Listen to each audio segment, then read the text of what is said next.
Hello everyone, welcome back to the colour box. Last কবে video এসেছিলো আমি নিজেও জানি না, আমি নিজেও ভুলে গেছি। আর মাঝখানের ভিডিও বানানো হয়ও নি।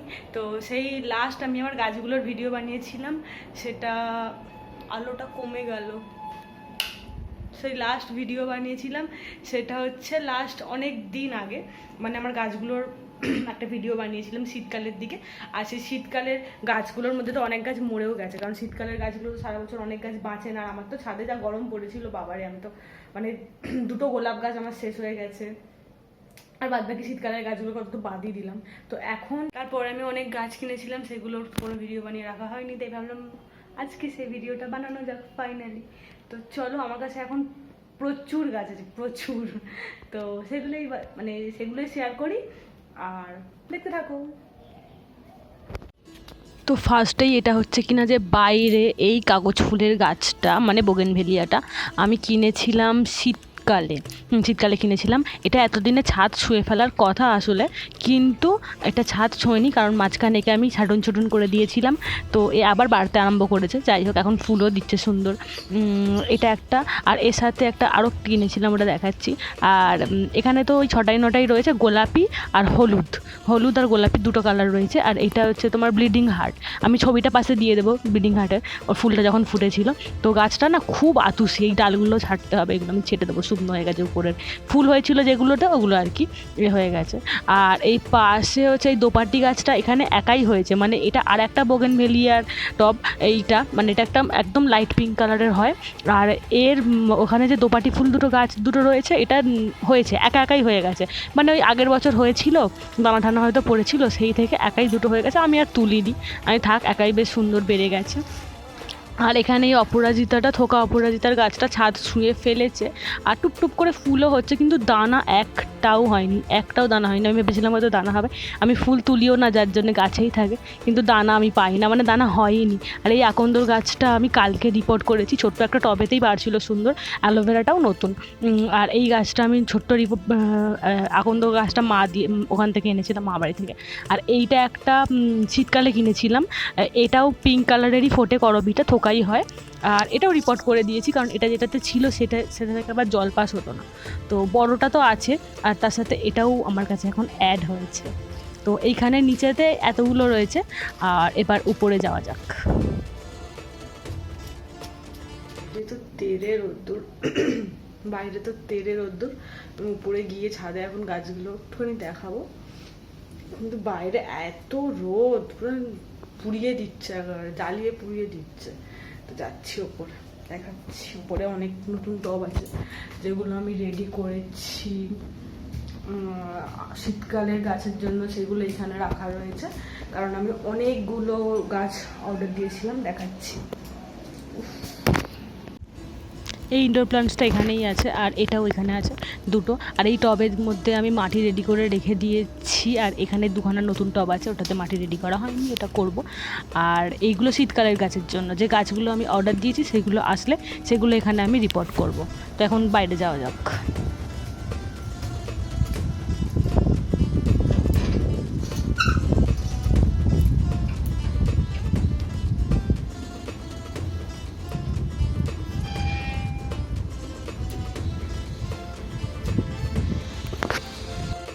এই যে বড় করবীর গাছটা, এটা আমি ছেটে দিয়েছি, এটা অনেক বড় হয়ে গেছিলো, আরও বড় হয়ে যেত, ওই জন্য এটাকে ছেটে ছোটো করে দিয়েছি। আর এটা ঝামড়ি অনেক ডালপালা বেরিয়ে গেছে, তো এটা আবার বড় হবে। আবার এ প্রচুর ফুল দিয়েছিল আমাকে, আমার ছবিগুলো থাকলে আমি দিয়ে দেবো পাশে। আর এটা নাকি পার্পেল হার্ট, এটার ফুলটা ফুটছে রোজ, আবার মানে বিকেল হলে মিয়ে যাচ্ছে। এটা নাকি পার্পেল হার্ট, আমি তো রাস্তা থেকে কুড়িয়ে এনে বসিয়েছি। যাই হোক, সেদিন ফেসবুকে দেখছিলাম, কেউ জানলে আমায় জানি। এইটা জিনিয়া ফুলের গাছ, আর জিনিয়ার চারা দানা দিয়েছিলাম আমি প্রচুর, কিন্তু বেরিয়েছে ওই 4টে না কটা গাছ আর কি। তো তার মধ্যে এইটা একটা রোদ্দুরের বলে একটুখানি মিয়ে আছে, আবার সতেজ হয়ে যাবে। আর এই যে অলকানন্দা গাছটার কি অবস্থা, মানে কি জীর্ণ দশা এইটার। এটা খুব সুন্দর ফুল হতো, এবছর তো সেরকম ফুল হলোই না, উল্টে গাছটাও আমার কি অবস্থা, জানি না একে আবার কি করে কি করব, ছাঁটতেও মায়া করে, ছাঁটলে ভালো হবে না কি করলে ভালো হবে, আমি তো মানে দিশেহারা এর জন্য। আর ওইদিকে অনেকগুলো রয়েছে বেল ফুলের গাছটা এটা নতুন, এটা মানে এবছরের নতুন আমি ডাল এ থেকে করেছিলাম। আর এটাতে ফুল ফোটাও অলরেডি আরম্ভ হয়ে গেছে, বেশ টুকটুক করে ফুলও দিয়েছে। আর এটা বেগুনি কালারের জবা, এটাও আমি ছেটে দিয়েছি, কারণ এও অনেক লম্বা হয়ে গেছিলো, ছেটে দিতে ঝুমরু হয়ে গেছে। তো এটাতে টুকটুক করে কিন্তু ফুল দিয়েছে আমাকে বর্ষাকালটাতে, টানা বৃষ্টি হচ্ছিলো তখন বেশ ফুটতো সুন্দর হয়। রজনীগন্ধা শীতকালে কিনেছিলাম, একটাও ফুল ফোটেনি, আগে মাগে গাছটাকে আমি ছেটে দিয়েছি। যাই হোক, আর এটা আমার আগের পুরনো বেলফুল গাছটা, তো এটার মধ্যে এখনও ফুল ফুটছে টুকটুক করে। আর এটা তো মানে সিজনে তো প্রচুর ফুল দেয়, পুরো সাদা হয়ে থাকে। আর এটা আমার খুব পছন্দের একটা গাছ। আর এটা হচ্ছে ওই আগুন কালারের পাশেরটা, আগুন কালারের হচ্ছে থোকা জবাটা, ছবি আছে আমার কাছে, আমি দিয়ে দেবো, তাহলে বুঝতে পারবে কোন ফুলটা। এটাতে প্রচুর ফুল ফুটছে, এখনও ফুটছে, ফুল কুড়িয়েও আছে। আর অ্যাডেনিয়ামের পাতাগুলো এ নাকি মরুভূমির গোলাপ, মরুভূমির গোলাপ বলা হয়। আর একটু রোদ্দুর খেয়ে এর অবস্থা মানে হলুদ হয়ে গেছে। যাই হোক, এটা গন্ধরাজ 4টে ফুল মতন ফুটেছিল, গন্ধরাজটা 4টে না 5টার মতন, বেশ বড় হয়েছে। কিন্তু এই টগরটায় 2-3টেই ফুল ফুটেছিল, আর হয়নি ফুল। গাছ কিন্তু বেড়েছে, শীতকালের কেনা গাছ বেড়েছে, সব হয়েছে, কিন্তু ফুল হয়নি। জানি না এখন হয়তো খুব বেশি গ্রো করছে বলে ফুল হচ্ছে না নাকি ঠিক জানি না। আর এটা হচ্ছে স্থলপদ্মটা একটা ফুল ফোটেও নি। যাই হোক, খুব আশাবাদী আমি এটাকে নিয়ে, কিন্তু লম্বা হয়েছে তেড়ে, এটাকে আরও বড় টবে আমি করব, কিন্তু আপাতত এখানেই আছে। আর এইটাতে আমি দোপাটির দানা দিয়েছি, এখনও বেরোয়নি। এটাতে আমার গোলাপ ফুলের গাছটা ছিল লাল কালারের, যেটা শেষ হয়ে গেছে। যাই হোক, এখানে কয়েকটা ছোটো ছোটো টব আছে, তার মধ্যে জবার ডাল বসানো আছে, জবার ডালগুলো ধরে উঠছে, একটা গোলাপি রয়েছে, লিলিগুলো বেশ ভালোই ফুটেছিল। এই লিলিটা ছেটে দিয়েছি। আর এটা নতুন কিনে নিচ্ছি, কাঠগোলাপ, জানি না কী কালারের হবে, তবে হলুদটা হলেই ভালো হয়, কারণ ওটাই সেন্ট হয়, ওটাই মানে যে সেন্টটা আমার চাই, আমার ওইটা হলেই ভালো হয়। যাই হোক, দেখা যাক কী হবে। আর এখানে প্রচুর মানে অজস্র দোপাটির দানা ফেলেছিলাম, গাছ বেরিয়েছে। এতটা গাছ আমি রাখবো না, আমি সবাইকে দিয়ে দেবো, কারণ এতটা দানা রেখে মানে গাছ রেখে আমার লাভ নেই, সেই মানে ভালো হবেও না। আর এরা এখানে ঝগড়াঝাটি করছিল, তার জন্য এদেরকে একটুখানি ক্যাপচার করা আর কি। আর এই যে বললাম দোপাটির অনেক গাছ হয়েছিল, তো এখানে 5টা মনে হয় গাছ আছে। এইটা হয়েছে, আর আরও পাশে আরও একটা টবে আরও একটা দোপাটির গাছ আছে, এই যে এইটা, এখানেও দোপাটির চারা হয়েছে। আর ঝিমিয়ে গেছে রোদ্দুর খেয়ে, আবার জল টল পেয়ে ঠিক হয়ে যাবে গাছটা। কিন্তু এই গাছটাও একাই হয়েছে, আর বড়ও হয়েছে। আর এই টবটা মাটিটা আমার রয়েছে, আমি এই জিনিয়াটাকে রিপোর্ট করেছি আজকে, প্লাস্টিকে ছিল, ওটাকে রিপোর্ট করেছি বলে এই মাটিটা এক্সট্রা হয়েছে।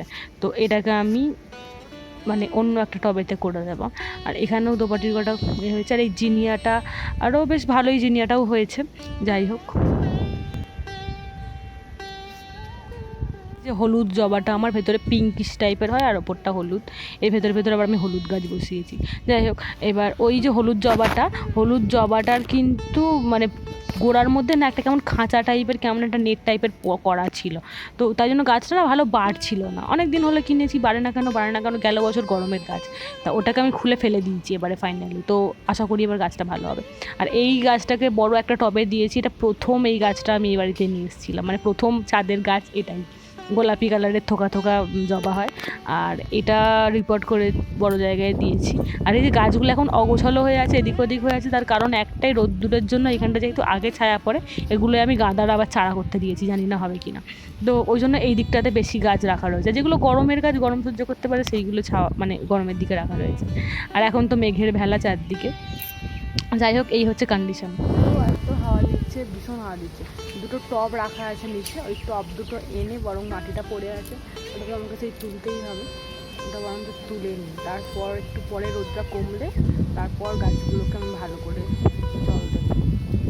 আর পেছনে এই যে ছিনিয়ে আছে, ও ঠিক হয়ে যাবে, রোদ্দুরের তেজটা একটু পেয়েছে বলে ছিনিয়ে গেছে, আবার জল টল খাবে, আবার ঠিক হয়ে যাবে। মিলিয়ে টব প্রায় আমার কাছে 60খানা, 60খানা টব, মানে টব বলছি, গাছ বসানো নেই এরকম কটা টবেও তো মাটি রেডি করা রয়েছে।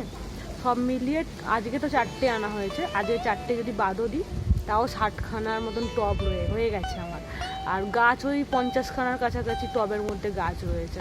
এবার একই গাছ অনেকগুলো টব, মানে একই রকমের গাছ হয়তো অনেক রকমের আছে, সেটাও হতে পারে, কারণ আমার কাছে করবি আছে 2টো, জিনিয়াও তো কতগুলো টবের মধ্যে রয়েছে, তারপরে কী বলে ওটাকে, গুলমোহর, মানে ওই কী কি বলি ওটাকে আমরা, গুরমোহরটাকে কী বলি, দোপাটি দোপাটি দোপাটি দোপাটিটাও তো অনেকগুলো টবেতেই রয়েছে, অনেক দোপাটি গাছই। তো এরকম করে করে প্রায় অনেকগুলো টবেতেই গাছ রয়েছে, আর প্রায় 7-8টা টব খালি আছে, আর বাদ বাকি সব টবেতে মানে প্রায় 50খানা টবেতে মানে আমার গাছ রয়েছে, মানে অনেকগুলোই হয়ে গেল।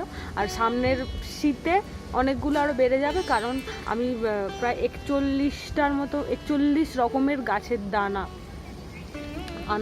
আনানো করাবো।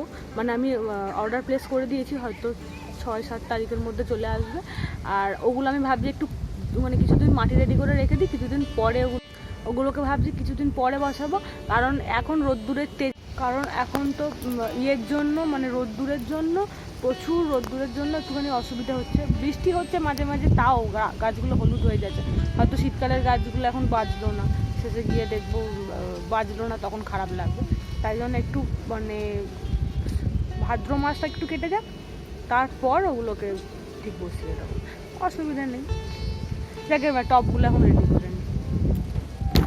একটুখানি মুখটা বন্ধ করে দিয়েছি, তারপরে এই মাটিগুলোকে গুঁড়ো করে নেবো। আর মাটিতে সার এখন আর মেশাবো না, সারটা আমি উপর দিয়ে পরে দিয়ে দেবো। মাটিটা গুঁড়ো করে এখন টবেতে তুলে রাখবো, তারপর সার পরে দিয়ে দেবো। ভাগ্যি সেই সময় ছাদে এলাম, আমি মাটিটা ভাঙতে ভাঙতে শুধু দেখছি যে ছোটো ছোটো ছোটো ছোটো কেমন পোকা হয়েছে গাছটাতে। আমি আগে খেয়ালই করিনি, এখনই না দেখতে পেলাম। এই যে পাতার তলায় তলায় পুরো ভরে গেছে, কতটা কি দেখা যাচ্ছে আমি জানি না, যে পাতার তলায় তলায় পুরো ভরে গেছে। তো আমি ওষুধ দিয়ে দেবো এর মধ্যে এখনই। আমি মানে বাইরের কিছু ব্যবহার করি না, আমি বাড়িরই এক রকমের ওষুধ বানিয়ে দিই গাছেতে, তাতে আমার লাভও হয়েছে। আমি সেটাই এখন বানিয়ে দিয়ে দেবো। এটাতে হয়েছে মানে আরও অন্যগুলোতেও তার মানে নিশ্চয়ই হয়েছে, অন্য জিনিয়াগুলোতেও নিশ্চয়ই হয়েছে, হয়তো আমি জানি না। হ্যাঁ, এতেও হয়েছে, এগুলোতেও হয়েছে দেখছি টুকটুক। এই যে আমি 1 মগ জল নিয়েছি, তার মধ্যে সার্ফ নিয়েছি, আমার কাছে যেটা ছিল সেটাই নিয়েছি, মনে হচ্ছে সার্ফ এক্সেল ছিল। যাই হোক, যেটা ইচ্ছা নেওয়া যায়, সার্ফ সেটা কোনো ব্যাপার না। আর তার মধ্যে 1 চামচ হলুদ দিয়ে ভালো করে জলটাকে মিশিয়ে দিয়েছি। এবার এই জলটাকে দিয়ে আমি ভালো করে গাছটাকে স্নান করিয়ে দেবো। গাছের পাতার উল্টো দিক, ওপর সামনে সব পুরো গাছকে একদম ঘষে ঘষে শ্যাম্পু করানোর মতন করে ভালো করে ধুয়ে দেবো, ভালো করে পরিষ্কার করে দেবো। এটা ভালো করে আমি দেখাতে পারবো না, কারণ এখন কোথায় ফোন রাখবো, কী করে ভিডিও করবো, ওটা পারা যাবে না দেখাতে, কিন্তু ওইটা আমি ভালো করে এখন করে দেবো। আমার শ্যাম্পু করানো ডান। আর ওই জলটার মধ্যে খাবার সোডা মানে বেকিং পাউডার দেওয়া যায়, তাতে কিন্তু জলটা আরও বেশি স্ট্রং হয়ে যায়। তো বেকিং পাউডারটা আমি এখন দিলাম না, কারণ জিনিয়ার পাতা তো কচি মানে নরম, ওই জন্য দিলাম না। জবা গাছের ক্ষেত্রে কিন্তু ওটা আমি দিই, খাবার সোডা দিয়ে একসাথে 3টে মিশিয়ে ভালো করে পরিষ্কার করে দিই, তাতে আমার গাছ মানে ভালো হয়ে যায়, পোকাগুলো ভালো হয়ে যায়। তো এর পাতা যেহেতু একটু নরম জাতীয়, তাই জন্য আমি দিলাম না, কারণ নরম পাতায় দিলে কি হবে না, পুড়ে যাবে। তো এদের সব কটাকে স্নান করিয়ে দিয়েছি ভালো করে। তো যাই হোক, বা দেখা হবে পরের কোনো ভিডিওতে, বাই। দাঁড়ান, আমি না জাস্ট মানে স্নান করাতে করাতে দেখতে পেলাম যে টুকুর টুকুর ফুলের কুড়ি এসে গেছে আমার গাছেতে, সাদা দোপাটির কুড়ি, লালগুলোতে আসেনি দেখছি। যাই হোক, সো হ্যাপি। মানে এই তো কদিন আগে দানা ফেললাম, এর মধ্যে গাছও হয়ে গেল, আর কুড়িও এসে গেছে। ফুল ফুললে আপডেট দেবো, বাই।